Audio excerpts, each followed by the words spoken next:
امام الاتقیاء خیر الورا حضرت محمد الرسول اللہ صلی اللہ علیہ وعلی آلہ وصحبہ وسلم کی ذات مقدس و مطہر و منزہ و معلیٰ کے لیے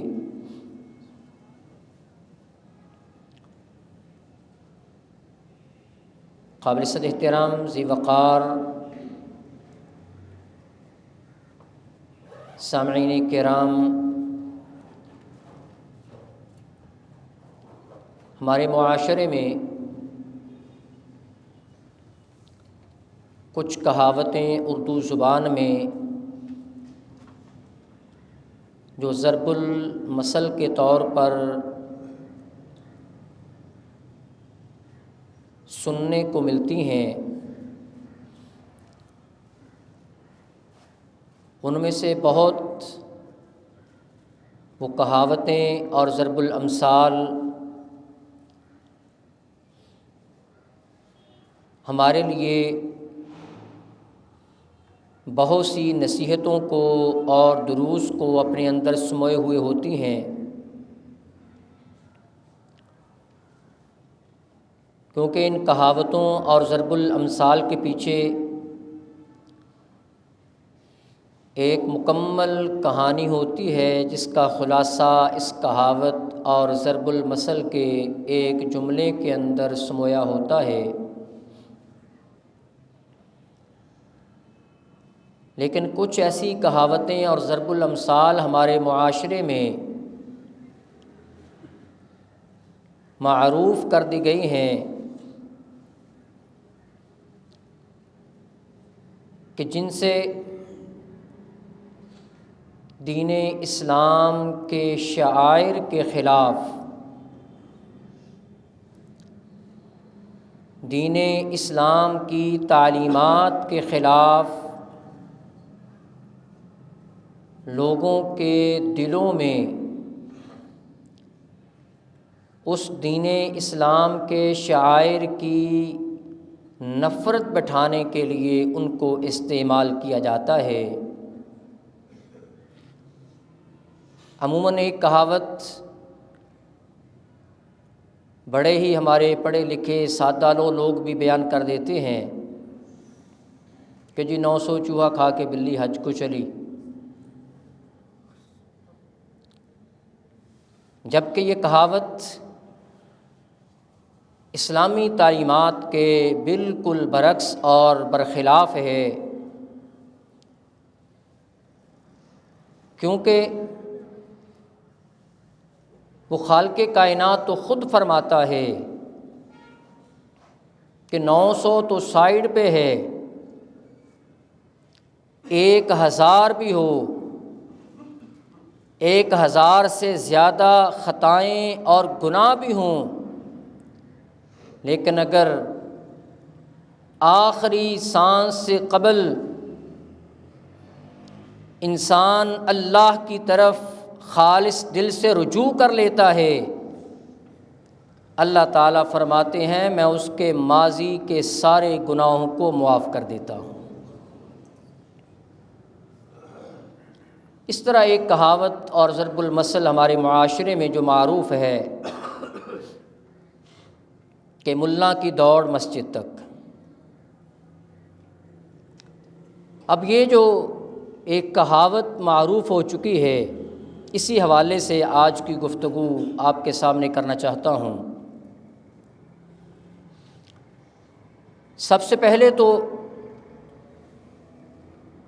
یہ سمجھنا ہوگا کہ یہ جو کہاوت ہمارے معاشرے کے اندر تعبیر کی جاتی ہے، یہ مختلف پہلوؤں کے اندر اور مختلف سوچوں اور مختلف احساسات کے ساتھ اس ایک کہاوت کے مختلف معنی اور مفاہیم لوگوں کے سامنے رکھے جاتے ہیں۔ ملا کی دوڑ مسجد تک، ملا کسے کہتے ہیں؟ یہ لفظ مولا جس کو ہم کہتے ہیں، جو کہ اللہ تعالیٰ کے متعلق آتا ہے کہ نعم المولا و نعم النصیر، اسی مولا کے لفظ سے یہ ملا کا لفظ نکلا ہے، جس کا معنی اللہ والا،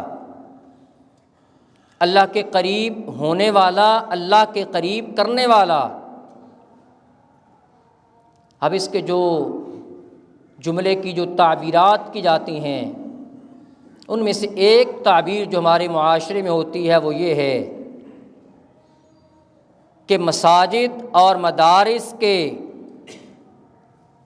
جو ممبر و محراب اور مصلی کے ورثاء ہیں، ان لوگوں کو صرف مسجد اور مدرسے کے اندر بند کر دیا جائے، ان کی آواز کو کسی اور پلیٹ فارم کے اندر وقت نہ دی جائے۔ بہت لوگوں نے کوششیں کی کہ ان کی آواز صرف مسجد کی حد تک رہے، نہ باہر سیاست کے میدان میں آئے، نہ معیشت کے میدان میں آئے، اور نہ ہی دیگر تعلقات کے میدان میں آئے۔ کیوں؟ اگر اس ملا کی آواز مسجد سے نکل کر معیشت کے میدان میں آئے گی تو پھر وہ رب کے قرآن کی تعلیم وہ لوگوں کو بتلائے گا کہ سودی کاروبار حرام ہے، سود کا کاروبار کرنے والا اپنے آپ کو جو مرضی کہلاتا ہو، فَاذَنُوا بِحَرْبٍ مِّنَ اللَّهِ وَرَسُولِهِ، وہ گویا کہ اللہ اور اللہ کے رسول کے خلاف اعلان جنگ کر رہا ہے۔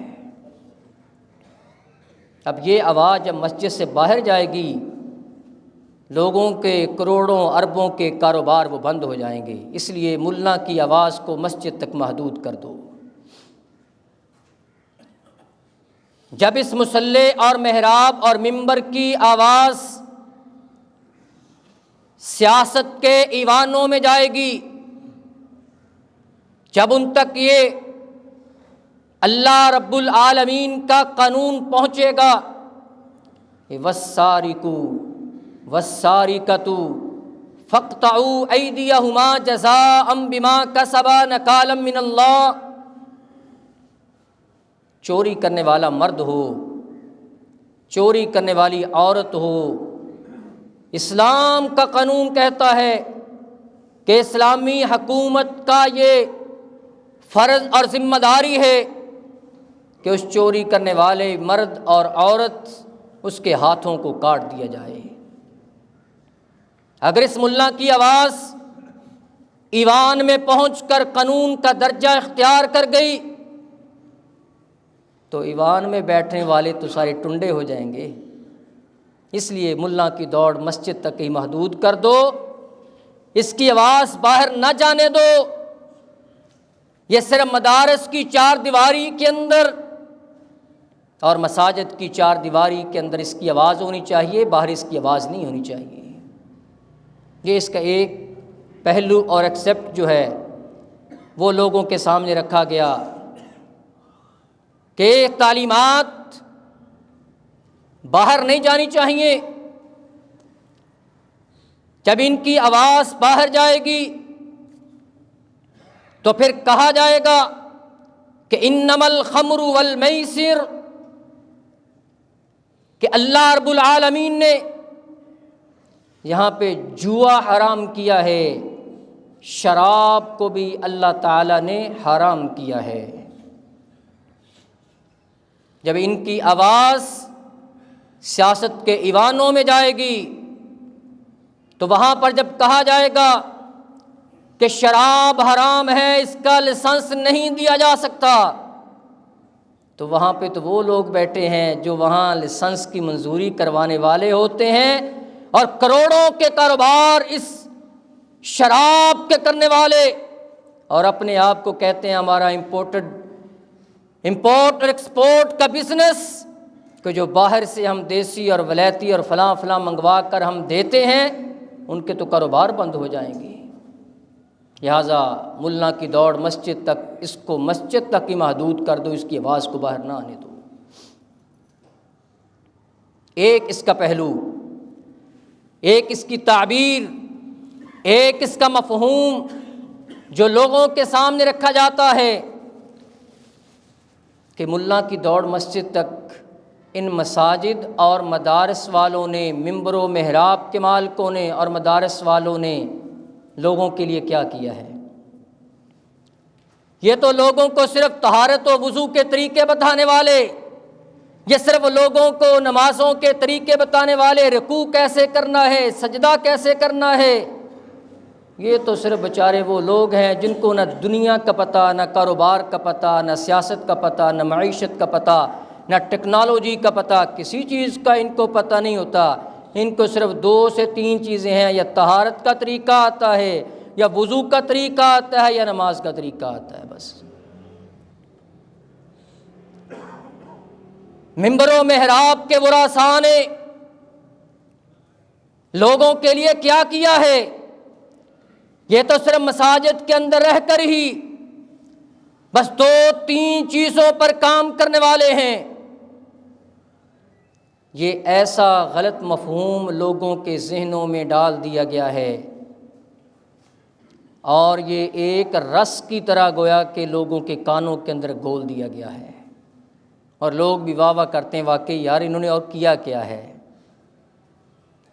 میں پوچھنا چاہتا ہوں کہ یہ مدارس، یہ مساجد جہاں سے قال اللہ اور قال الرسول کی آواز بلند ہوتی ہے، اور اس کے مقابلے کے اندر کس کو کھڑا کیا جاتا ہے؟ کالج اور یونیورسٹیز کو۔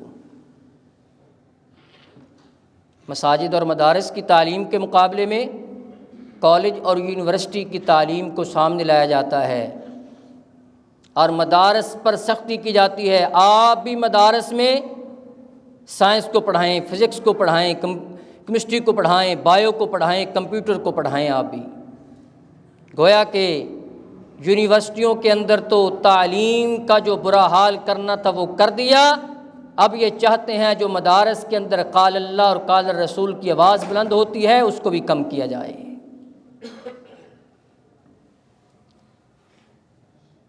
آپ دیکھیے، کسی محلے میں کسی کا ایک مسئلہ بنتا ہے طلاق کے بارے میں یا وراثت کے بارے میں، 2-3 بھائیوں کا، بیٹیوں کا، بہنوں کا، بھائیوں کا اختلاف پڑ جاتا ہے وراثت کے معاملے میں۔ اسی محلے کے اندر ایک آدمی وہ ہے جس نے کسی مدرسے سے تعلیم حاصل کی ہے، اور اسی محلے کے اندر رہنے والا ایک وہ فرد جو کالج میں پڑھا ہو اور یونیورسٹی کے اندر تعلیم حاصل کر کے صرف ایم اے نہیں ایم فل کیا ہو، پی ایچ ڈی کر لی ہو، ایم فل اسلامک اسٹڈی ہو، پی ایچ ڈی اسلامیات ہو۔ اب جس آدمی کا مسئلہ بنا ہے وراثت کا، جس کا مسئلہ بنا ہے طلاق کا، اب وہ طلاق کا مسئلہ پوچھنے کے لیے، وراثت کا مسئلہ پوچھنے کے لیے کس کے پاس جائے گا؟ کیا وہ یونیورسٹی سے پڑھے ہوئے ایم فل اسلامیات کے پاس جائے گا، ایم اے اسلامیات کے پاس جائے گا؟ کیا وہ مدارس میں پڑھے ہوئے اس ملا کے پاس جائے گا؟ حتیٰ کہ خود جس نے ایم اے کیا ہو، ماسٹر کیا ہو، ایم فل کیا ہو، پی ایچ ڈی کی ہو، جب وراثت کا معاملہ آتا ہے، طلاق کا معاملہ آتا ہے، دیگر دینی مسائل کا بارے آتا ہے، تو وہ ان علماء کے پاس جاتے ہیں۔ تو پھر یہ بات ماننا پڑے گی کہ معاشرے کو کس نے کیا دیا ہے؟ کروڑوں روپیہ خرچ ہوتا ہے کالجز پر، یونیورسٹیز پر، وہاں پہ اسلامیات میں ایم اے کرنے والا آپ کو طلاق کا مسئلہ نہیں بتا سکتا۔ اسلامیات کے اندر 18 سال پڑھنے والا وہ وراثت کا مسئلہ آپ کو نہیں بتا سکتا۔ وراثت کا مسئلہ، طلاق کا مسئلہ، نکاح کا مسئلہ، رضاعت کا مسئلہ، خلع کا مسئلہ، جتنے بھی مسائل ہوں وہ بتانے والا وہ جن کے بارے میں کہا جاتا ہے کہ ملا کی دوڑ مسجد تک، یہ تو صرف مسجد کے 4 رکعت کے امام ہیں۔ جب ان کی بیٹیوں کا، ان کی بہنوں کی طلاقوں کا معاملہ بنتا ہے، جو مساجد کے خلاف اواسا کسنے والے، جو منبر و محراب کے خلاف زبانوں کو دراز کرنے والے، جو مدارس کے خلاف آوازوں کو بلند کرنے والے، جب ان کے گھروں کے اندر مسائل بنتے ہیں تو تب یہ رجوع کرتے ہیں مساجد اور مدارس کی طرف کہ ہمیں فتویٰ چاہیے اس مسئلے کے بارے میں۔ لیکن جب زبان دراز کرتے ہیں تو پھر ملا کی دوڑ مسجد تک، مولوی نے کیا کیا ہے، ٹیکنالوجی کس نے بنائی ہے، اور یہ ایسا رس گول دیا گیا ہے، ٹیکنالوجی تو جی سائنسدانوں نے بنائی ہے، مولویوں کا کیا کام ہے؟ مولوی نے بتایا آپ کو، پہلے قرآن سے بتایا، سائنسدان نے بتائیے کوئی ایک چیز جو ایجاد کی ہو، آپ کہیں گے بڑی عجیب بات ہے، ہم نے تو آج تک سنا ہے سائنسدان ایجاد کرتے ہیں۔ سائنسدان اللہ تعالیٰ کی بنائی ہوئی چیزوں کو وہ ایک نئی شکل دے کر لوگوں کے سامنے پیش کرتے ہیں۔ موبائل کو دیکھ لیں، جہاز کو دیکھ لیں، اب جہاز بہت بڑی ٹیکنالوجی ہے، اس میں کوئی شک نہیں ہے، لیکن کیا اس میں لگنے والا لوہا سائنسدان نے بنایا؟ اگر اللہ تعالیٰ وہ اتنا لوہا زمین کے اندر نہ رکھتا، وہ لوہا کہاں سے آتا؟ جو لوہے کے ذخائر اللہ تعالیٰ نے زمین کے اندر رکھ دیے ہیں اور قیامت تک آپ نکالتے رہیں، وہ کبھی ختم نہیں ہو سکتے۔ کوئلے کے ذخائر اللہ تعالیٰ نے کتنے زمین میں رکھ دیے ہیں، آپ نکالتے جائیں نکالتے جائیں نکالتے جائیں، وہ کتنے سال ہو چکے ہیں، نکالا جا رہا ہے لیکن ختم نہیں ہو رہا۔ تانبے کے، پیتل کے کتنے کتنے بڑے ذخائر وہ اللہ تعالیٰ نے رکھ دیے ہیں، اب ان چیزوں کو ایک نئی شکل دے کر لوگوں کے سامنے پیش کر دیا جاتا ہے اور کہہ دیا جاتا ہے کہ ان لوگوں نے کیا کیا، بتایا کس نے ہے؟ یہ تو قرآن نے کہا ہے کہ ہم نے حدید کو، لوہے کو بنایا، پیدا کیا، اس کے اندر یہ طاقت رکھی ہے۔ جب قرآن نے بتایا، منبر و محراب سے پتہ چلا کہ اللہ تعالیٰ کی ایک مخلوق لوہا بھی ہے اور اس کے اندر اتنی طاقت ہے، اس کو دیکھ کر تو پھر لوگ جو ہے اس کی چیزیں بنا رہے ہیں۔ تو اصل چیز کیا ہے؟ وہ خالق ہے جو ان ساری چیزوں کا اصل میٹیریل، خام مال جس نے ہمارے لیے مہیا کر دیا ہے۔ آج کروڑوں اربوں روپیہ لگا کر ایک دریافت لوگوں کے سامنے پیش کرتے ہیں، جی ہم نے تحقیق کی ہے، ایک آسمان ہے، اس کے اوپر ایک اور آسمان ہے، اس کے اوپر ایک اور آسمان ہے، یہ آسمان تہ بہتہ اوپر آسمان کو جا رہے ہیں۔ ایک کروڑوں اربوں روپیہ لگا کر یہ لوگوں کو ایک تحقیق دی ہے۔ رب کے قرآن نے پہلے کہہ دیا ہے، وہ بنینا فوقکم سبعا شدادا، کہ ہم نے تمہارے اوپر 7 تہ بہتہ آسمانوں کو بغیر کسی اور چیز کے کھڑا کرنے کے، ہم نے اپنی قدرت کے ساتھ ان کو کھڑا کر دیا ہے۔ آج سائنسدانوں نے اربوں روپیہ لگا کر کہا کہ دنیا میں جو بھی چیز وجود آتی ہے اس کی اصل اور بنیاد وہ پانی ہوتا ہے۔ اللہ کے قرآن نے پہلے کہہ دیا، وَجَعَلْنَا مِنَ الْمَاءِ كُلَّ شَيْءٍ حَيٍّ، جو بھی زمین میں وجود میں آنے والی چیز ہے اس کا آغاز، اس کی بنیاد وہ پانی ہے۔ بے شمار مثالیں قرآن کریم کے اندر اس طرح کی موجود ہیں۔ یہ مساجد کے رہنے والے، مدارس میں تعلیم حاصل کرنے والے، انہوں نے معاشرے کے لیے کیا کیا ہے؟ آپ نے دیکھا جب سیلاب آیا، سب سے زیادہ ان سیلاب متاثرین کی خدمت جس مرکز اور جس جگہ سے ہوئی پوری پاکستان میں، وہ آپ کے مساجد تھیں کہ جہاں پہ ان لوگوں کے لیے فنڈ کو اکٹھا کیا گیا اور یہاں سے ان لوگوں تک پہنچایا گیا۔ جو مساجد کے خلاف آوازیں کسنے والے تھے، انہوں نے کیا کیا؟ جو بیرون ممالک سے ان لوگوں کے لیے امداد آئی، وہ امداد اپنے اپنے اکاؤنٹ کے اندر بھیجی، اپنے بینک بیلنس کو بڑھایا ان لوگوں نے۔ ابھی بھی کہتے ہیں کہ ملا کی دوڑ مسجد تک زلزلے کا معاملہ ہو، اور اس سے بڑھ کر کیا، کرونا کا معاملہ آیا، لوگوں نے کہا ایک دوسرے سے دور ہو جاؤ، ہٹ جاؤ، حتیٰ کہ اگر کرونا کی مرض میں آ کر کہ فوت ہو جائے، اس کو لکڑی لگا کر، ایک ایسی چیز لگا کر گڑھا کھود کر اس کے اندر پھینک دو، ہاتھ نہ لگانا، وائرس پھیل جائے گا۔ اس وقت منبر و محراب کے ورثاء نے کہا اگر کوئی ایسا آدمی ہو ہمیں بتائے، ہم اسے غسل بھی دیں گے، ہم کفن بھی پہنائیں گے اور ہم اس کا نماز جنازہ بھی پڑھائیں گے۔ موت کا وقت مقرر ہے، وہ ہر ایک کے لیے اسی وقت آنی ہے جو اس کے لیے مقرر کیا گیا ہے۔ اس وقت لوگوں سے دور نہیں کیا انہوں نے، بلکہ یہ لوگوں کے قریب ہوئے ہیں اور اللہ پر توکل کر کے ان لوگوں کو بے آسرا اور بے آسرا نہیں چھوڑا۔ یہ مساجد، یہ مدارس تعلیم کے وہ مرکز کہ جہاں سے قال اللہ اور قال الرسول کی آواز بلند ہوتی ہے، اور بلکہ یہ کہنا تو آسان ہے کہ ملا کی دوڑ مسجد تک، ملا کی دوڑ صرف مسجد تک نہیں ہے، بلکہ آپ کا جنازہ پڑھانے کے لیے قبرستان تک بھی دوڑ ملا کی ہوتی ہے۔ اگر نہیں ہے تو میت کو لے جا کر رکھیں، ملا کو کہیں آپ کی دوڑ مسجد ہے، آپ نے مسجد سے باہر نہیں آنا۔ کون پڑھائے گا جنازہ؟ نماز جنازہ پڑھنے والوں میں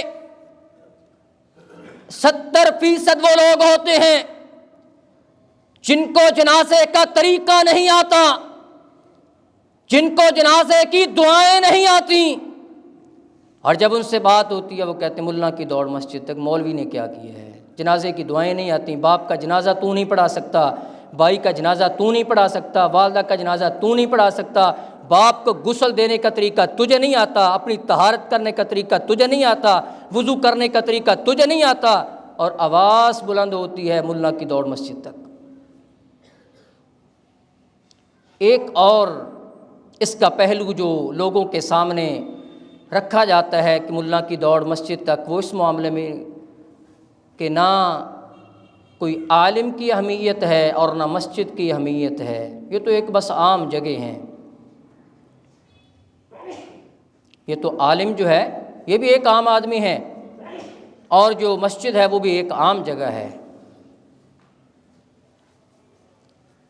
یاد رکھیے عالم، اس میں کوئی شک نہیں، عالم کو پہچاننا مشکل ہے۔ ہر داڑھی رکھنے والا عالم نہیں ہوتا،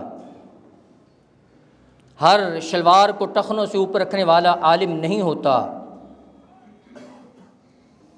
ہر سر کے اوپر پگڑی کو سجانے والا، دستار کو سجانے والا، ٹوپی کو رکھنے والا عالم نہیں ہوتا۔ لیکن یہ پہچاننا کس نے ہے کہ عالم کون ہے، اور کون ہے جو دین پر ڈاکہ ڈالنے والا عالم کا روپ دار کر لوگوں کو دھوکہ دے رہا ہے۔ اس میں کوئی شک نہیں، بہت سے لوگ جو دین کے خلاف لوگوں کو کرنے کے لیے، بیزار کرنے کے لیے، وہ عالم کا بیس بدل کر وہ لوگوں کے سامنے ایسی باتیں کر رہے ہوتے ہیں۔ پہچاننا آپ نے ہے۔ پہچان کیسے ہوگی؟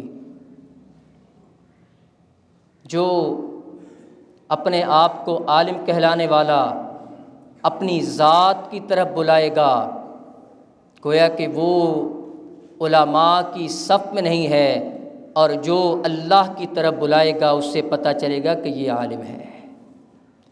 اپنی طرف بلانے والا کون ہے اور رب کی طرف بلانے والا کون ہے، پیٹ کی سوچنے والا کون ہے اور رب کی تعلیمات کی طرف فکر دلانے والا کون ہے۔ پہچان ہم نے کرنی ہے کہ علماء حق کون ہے، علماء سو کون ہے، توحید کی دعوت دینے والا کون ہے اور شرک کے چور دروازے کھولنے والا کون ہے، توحید کی طرف ترغیب دلانے والا کون ہے، نبی علیہ الصلوۃ والسلام کی سنت کی طرف، نبی علیہ السلام کی تعلیمات کی طرف توجہ دلانے والا کون ہے، اور کون اللہ اور اللہ کے رسول کی تعلیمات کے خلاف دوسری چیزوں کو خوبصورت پہناوا بنا کر لوگوں کے سامنے پیش کرنے والا کون ہے۔ لیکن جو دین کا عالم ہو، جو قال اللہ بلند کرنے والا ہو، جو قال الرسول کے آوازے کو لوگوں کے سامنے پیش کرنے والا ہو، جو رب کے قرآن کی تعلیم کو لوگوں کے سامنے بیان کرنے والا ہو، یاد رکھیے اس کی ایک ہی فضیلت کافی ہے کہ العلماء ورثۃ الانبیاء، بیٹا باپ کا وارث بنتا ہے، لیکن علماء کو کہا ہے کہ علماء انبیاء کرام کے وارث ہوتے ہیں۔ لیکن عالم کو پہچاننا وہ عوام کی ذمہ داری ہے کہ وہ پہچانیں کہ علماء حق کون ہیں۔ ایک آدمی آیا، اسے کہا بھئی نماز پڑھا کریں۔ اس نے آگے سے کہا کہ جی دعا کریں اللہ مجھے ہدایت دے۔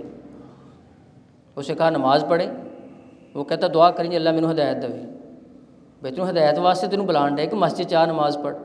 اچھا پھر اسے کہا کہ ایسا کریں کہ چل آپ نے کل دکان نہیں کھولنی، کاروبار پہ نہیں جانا۔ کہتا ہے کیوں جی؟ میں دعا کروں گا تیرے، اللہ تجھے رزق دے گا۔ نہیں جی پھر کیسے؟ جب دکان بند ہوگی تو کیسے رزق مل جائے گا؟ بھئی جب مسجد میں نہیں جائے گا تو ہدایت کیسے ملے گی؟ صرف دعا کے ساتھ نہیں، جب مسجد میں آؤ گے ہدایت کا جو مرکز ہے اس مرکز کے اندر اپنے آپ کو صرف کرو گے، پھر ساتھ دعا کرو گے اے اللہ مجھے ہدایت دے، پھر ہدایت ملے گی۔ جس طرح دکان کو کھولے بغیر آپ یہ نہیں کہتے کہ رزق مل جائے گا، وہاں پر تو اتنا توکل ہے کہ نہیں دکان نہ کھولی تو گاہک کوئی نہیں آئے گا، میں دفتر میں نہیں جاؤں گا تو تنخواہ نہیں ملے گی، وہاں پتہ ہے۔ تو یہاں صرف یہی کہ لوگوں کو ٹالنے کے لیے یہ علماء مساجد کی طرف بلانے والے جن کو کہا جاتا ہے ان کی دوڑ مسجد تک ہے، یہی آواز بلند کرتے ہیں مسجد کے ممبروں سے، حی علی الفلاح۔ اذان میں کہتے ہیں حی علی الفلاح، فلاح کامیابی، دنیا کی کامرانی چاہتے ہو، آخرت کی کامیابی چاہتے ہو، دنیا کی ساری چیزوں میں سکون چاہتے ہو، مسجد میں آ جاؤ۔ آخرت کی کامرانی کامیابی چاہتے ہو تو مسجد میں آ جاؤ، اور جتنے بھی باہر آواز دینے والے ہوں گے وہ آوازیں دیں گے، آ جاؤ آپ کو پیسہ مل جائے گا، آ جاؤ اقتدار مل جائے گا، آ جاؤ عہدہ مل جائے گا، آ جاؤ فلاں چیز مل جائے گی، لیکن کامیابی دنیا اور آخرت کی کامیابی کی طرف اگر کوئی بلانے والا ہے، اگر کسی مرکز سے آواز بلند ہوتی ہے کہ دنیا اور آخرت کی کامیابی کی، وہ جگہ مسجد ہے جہاں سے آواز بلند ہوتی ہے حی علی الفلاح۔ یہ وہ مسجد ہے، ملا کی دوڑ مسجد تک۔ نبی علیہ الصلوۃ والسلام کی معراج ہوئی، معراج کے 2 سفر ہیں، ایک زمین کا ایک آسمان کا۔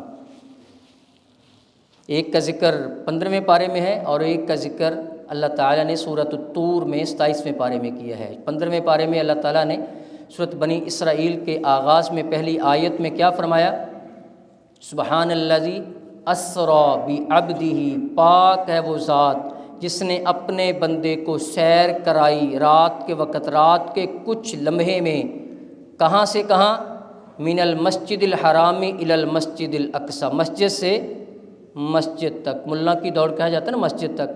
نبی علیہ السلام کو معراج بھی جو زمینی سفر ہے، من المسجد الحرام الی المسجد الاقصی، مسجد حرام سے مسجد اقصی تک، تاکہ لوگوں کو بتا دیا انتہا یہی ہے، آغاز بھی یہی ہے، یہی آغاز ہے، یہی ابتدا ہے۔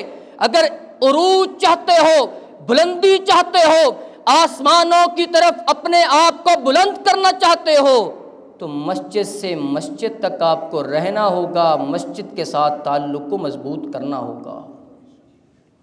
حضرت عیسیٰ علیہ الصلوۃ والسلام آئیں گے، کہاں پہ آئیں گے؟ بازاروں میں آئیں گے، دکانوں پہ آئیں گے، وہ بھی مسجد میں آئیں گے۔ اتنے سال گزرنے کے بعد اللہ تعالیٰ نے اپنی قدرت کاملہ سے انہیں اٹھایا زمین سے اوپر، اور اللہ رب العالمین اپنی قدرت سے دوبارہ ایک مسجد، اس مسجد کے مینار، وہاں پر اللہ رب العالمین ان کا فرشتوں کے ذریعے نزول فرمائے گا۔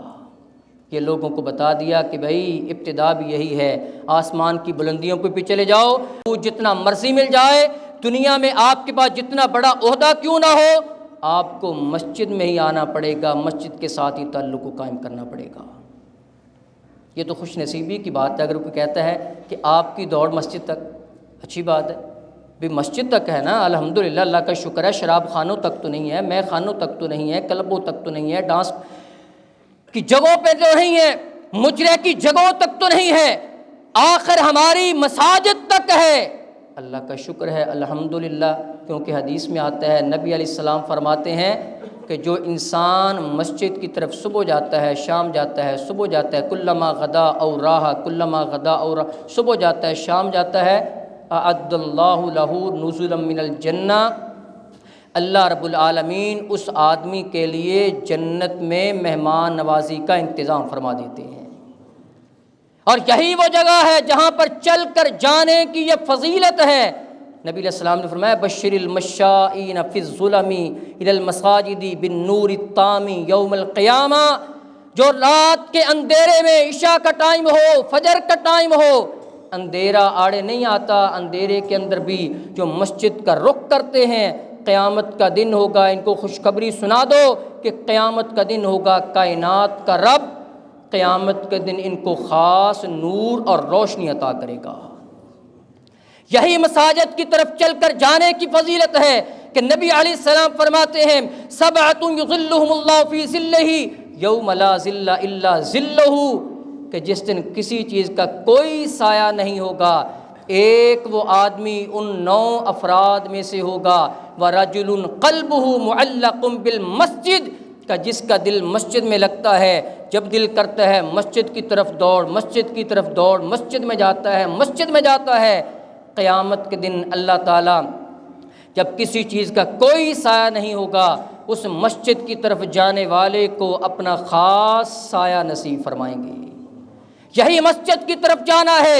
امام الانبیاء علیہ الصلوۃ والسلام فرماتے ہیں، آدمی اگر ویزا لگاتا ہے، پیسے خرچ کرتا ہے، باہر کے ملک جاتا ہے، اس کا وہاں پر جانا، اتنے پیسے خرچ کرنا، یہ اعمال نامے کے اندر نہیں لکھا جاتا۔ اگر نیکیاں کرے گا نیکیاں لکھی جائیں گی، برائیاں کرے گا تو برائیاں لکھی جائیں گی، لیکن مسجد کی طرف چل کر آنا، نبی علیہ الصلوۃ والسلام نے فرمایا، ہر قدم کے اٹھانے پر، قدم اٹھاتا ہے، جانا کدھر ہے؟ مسجد کی طرف، ایک قدم کے اٹھانے پر اس کا ایک گناہ بھی معاف ہو رہا ہے، ایک جنت میں درجہ بھی بلند ہو رہا ہے، اور اس کے نامہ اعمال کے اندر ایک نیکی بھی لکھی جا رہی ہے۔ اور اس لیے نبی علیہ الصلوۃ والسلام جب مسجد میں جایا کرتے تھے، ایک صحابی بیان کرتے ہیں، میں نبی علیہ السلام کے ساتھ تھا، آپ چھوٹے چھوٹے قدم بڑھ رہے تھے، چھوٹے چھوٹے قدموں کے ساتھ چل رہے تھے۔ صحابی کہتے ہیں، میں نے کہا اللہ کے رسول، آپ چھوٹے چھوٹے قدم رکھ رہے ہیں۔ نبی علیہ الصلوۃ والسلام نے فرمایا، قدم زیادہ ہو جائیں گے مسجد تک، اتنے درجات بلند ہو جائیں گے، اور اتنی نیکیاں نامہ اعمال کے اندر بندہ مسلم کے لیے لکھ دی جاتی ہیں۔ حضرات، آئیے ان مساجد سے نفرت نہ کیجیے، مساجد سے محبت کیجیے، کیونکہ یہ مساجد کہ کسی ذات بندے کا گھر نہیں، یہ اللہ کے گھر ہے، یہ اللہ کے گھر، فی بیت من بیوت اللہ۔ ہم اپنے گھروں سے محبتیں کرتے ہیں، اللہ کے گھر سے کوئی محبت نہیں ہے۔ ہم اپنے گھر میں جانا سکون محسوس کرتے ہیں، اپنے گھروں کے اندر خوشی محسوس کرتے ہیں، فرحت محسوس کرتے ہیں، شادمانی محسوس کرتے ہیں۔ اللہ کے گھروں کے اندر بھی خوشی کے ساتھ آئیے، یہاں پر خوش ہوا کریے کہ اللہ کا شکر ہے کہ مجھے اللہ نے اپنے گھر میں آنے کی توفیق عطا کی ہے۔ اللہ رب العالمین ہمیں دین اسلام کی تعلیمات پر عمل پیرا ہونے کی توفیق نصیب فرمائے۔ فما علیہ الا البلاغ۔